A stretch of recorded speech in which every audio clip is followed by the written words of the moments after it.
of the people. For record, you need to know that at the elections, Azimio coalition won 172 seats against Kenya Kwanza's 165. So we had a majority of 7 members of parliament. But the situation has since changed, which is why protection and respect for the independence and autonomy of political parties in the spirit of multi-party democracy is also a core issue we are prosecuting against this regime. And you know, for record, in the USA, the Republicans have majority in the Senate, and that majority will remain until the life of that parliament.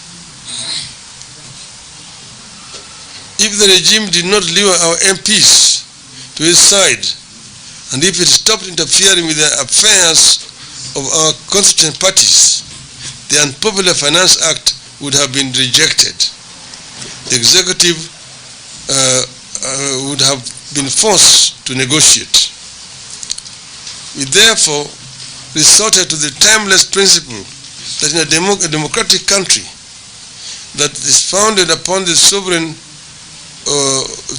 of the people, whenever the arms of government, whether the executive or the legislature or judiciary, fall into the hands of men and women who use their delegated sovereign power to oppress the people and benefit themselves, then it becomes a right and a duty of the people in pursuit of the common good and to assert their sovereignty to disobey those men and women and their laws.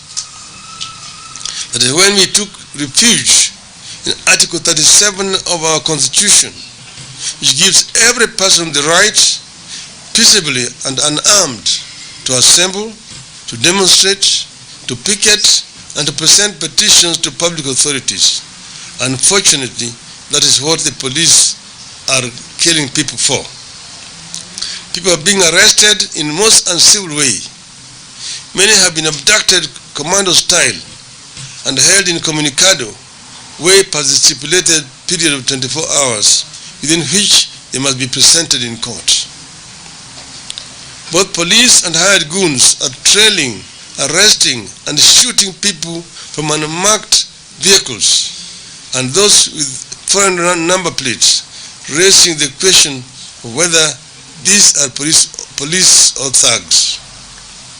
Police have also taken over the corridors of justice in our courts. They have attacked families of people seeking justice in court. Honorable Babu Owino was abducted and ferried away from court corridors after being released on bail. Police have attacked journalists and chased them from the court corridors. Protesters, including Azimio leaders, are being put under house arrest and constant surveillance and persistent threat of being arrested. If leaders, including myself, have committed a crime, the state should issue arrest warrants or ask them to present themselves to a police station.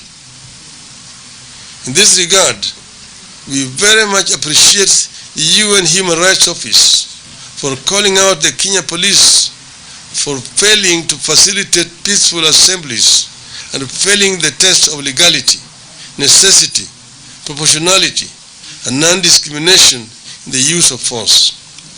Firearms should never be used to disperse protests, but police are doing so here.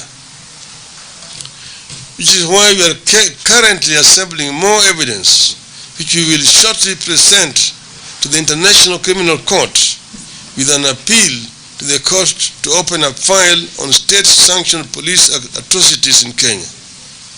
We have also seen constant verbal attacks on President Uhuru Kenyatta, the 4th President of the Republic of Kenya, with the withdrawal of security of his mother, Mama Ngina Kenyatta, the attack on his son Jomo by uniformed people claiming to be police, and the attack and vandalization of the Kenyatta family Northland farms, and also the company for yours truly.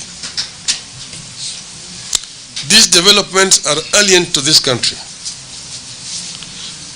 As a country, we adopted an unwritten rule that for the sake of stability and dignity of our nation, we shall as much as possible let the retired president live in peace.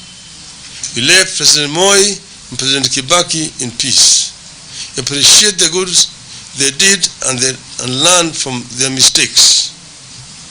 This is pretty much the case in virtually all countries, unless